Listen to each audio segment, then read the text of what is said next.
Salut tout le monde et bienvenue dans cette revue de presse du dimanche. On démarre avec le nouveau fiasco de l'OM. Il aura même pas fallu attendre une semaine pour voir les Olympiens sombrer de nouveau. L'OM a été balayé 3-0 sur la pelouse de l'AS Monaco et perd donc sa deuxième place. Ambiance Coupe du Monde 98 avec le score. La Provence n'a pas eu de mal à lister toutes les erreurs des Marseillais, beaucoup trop fébriles défensivement, malgré un roulis encore décisif, une rechute inquiétante pour l'équipe.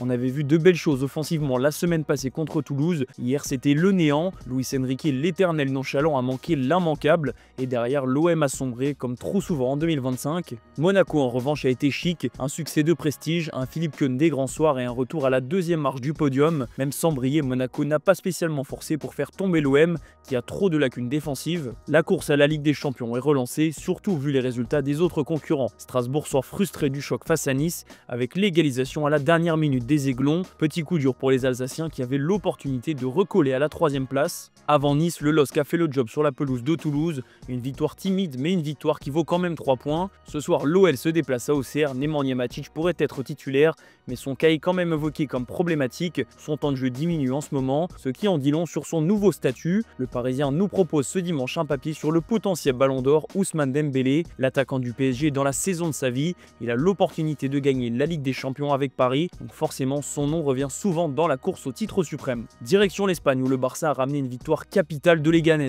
Succès 1-0 pour les Catalans qui auront beaucoup souffert, mais c'est comme ça qu'on gagne la Liga, explique Sport. Un but contre son camp qui vaut de l'or, titre de son côté Mundo Deportivo. Avec cette victoire, le Barça prend provisoirement 7 points d'avance sur le Real Madrid. Jusqu'au dernier ballon vont se battre les Madrilènes, que ce soit en Liga ou en Ligue des Champions. La presse a lancé l'opération Remontada pour le Real Madrid. Cela commence par une victoire ce dimanche sur la pelouse d'Alaves. La prochaine étape sera le quart de finale retour mercredi soir contre Arsenal au Bernabéu. Même s'il y a 3 buts à remonter, le Real y croit dur comme fer. Carlo Ancelotti aussi, et en conférence de presse, l'entraîneur italien en a profité pour parler de son avenir. Forcément, vu les résultats récents, il se sait en danger, mais Ancelotti a éteint l'incendie. Rappelez qu'il avait encore 1 an de contrat, la réponse classique. Côté mercato, le Real est toujours sur la piste de William Saliba, mais comme l'explique le Daily Mirror, il faudra attendre 2026. Arsenal n'a aucune volonté de le laisser filer cet été, et pour le moment, Saliba se sent chez lui en Angleterre. Koke lui aussi ne bougera pas, le milieu espagnol joue moins avec l'Atlético, mais il a conscience de son nouveau statut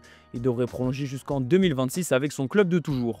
De l'autre côté de la Manche, ça va beaucoup bouger l'été prochain, surtout à Manchester. Le Daily Mirror consacre une partie de sa une au grand ménage que prépare Manchester United.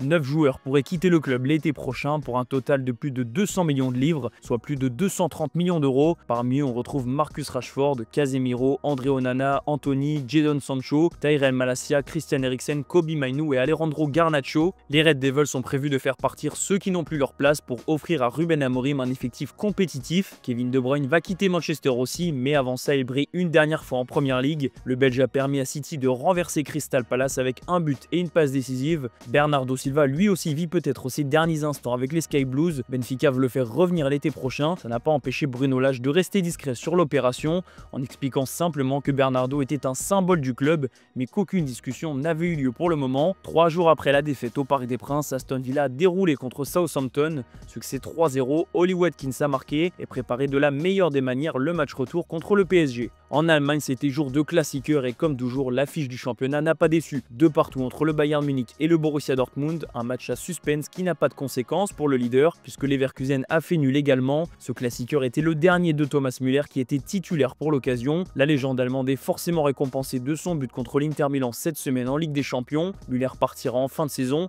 et Florian Wirtz pourrait bien le remplacer. Bild fait le point sur l'opération et elle pourrait coûter jusqu'à 250 millions d'euros au Bayern Munich entre le prix du transfert et son salaire qui sera forcément énorme. Le Bayern sait à quoi s'attendre et il va falloir rapidement passer à l'action parce que Manchester City est aussi intéressé et aura forcément les moyens de s'aligner sur les demandes de Leverkusen. On va finir en Italie où le duo Lautaro Martinez-Marco Arnautovic a permis à l'Inter Milan de disposer tranquillement de Cagliari. Les Interistes prennent provisoirement 6 points d'avance sur Naples, la meilleure manière de préparer la manche retour face au Bayern. Après la victoire 2-1 en terre allemande, la Juventus enchaîne aussi. L'arrivée du Tudor sur le banc des Turinois a fait beaucoup de bien au club, la preuve avec ce nouveau succès 2-1 face à Lecce. La Juve retrouve la 3e place en attendant le choc entre l'Atalanta et Bologne qui sont juste derrière au classement. Enfin un mot sur l'avenir et l'état de Mike Maignan. Le gardien des Bleus a été victime d'un choc brutal vendredi soir. Plus vraiment d'inquiétude pour Maignan, mais du repos pour le moment. Son retour est envisagé pour le match capital face à l'Atalanta Bergame en Serie A la semaine prochaine. Le Milan a absolument besoin de son gardien qui pourrait prolonger. Des discussions sont en cours pour que le joueur formé au PSG prolonge jusqu'en 2028. Reste à savoir si sa saison un peu plus délicate aura une influence ou pas sur les négociations. Voilà, c'est la fin de cette revue de presse les amis. Merci de l'avoir suivi et on se donne rendez-vous demain matin sur Foot Mercato.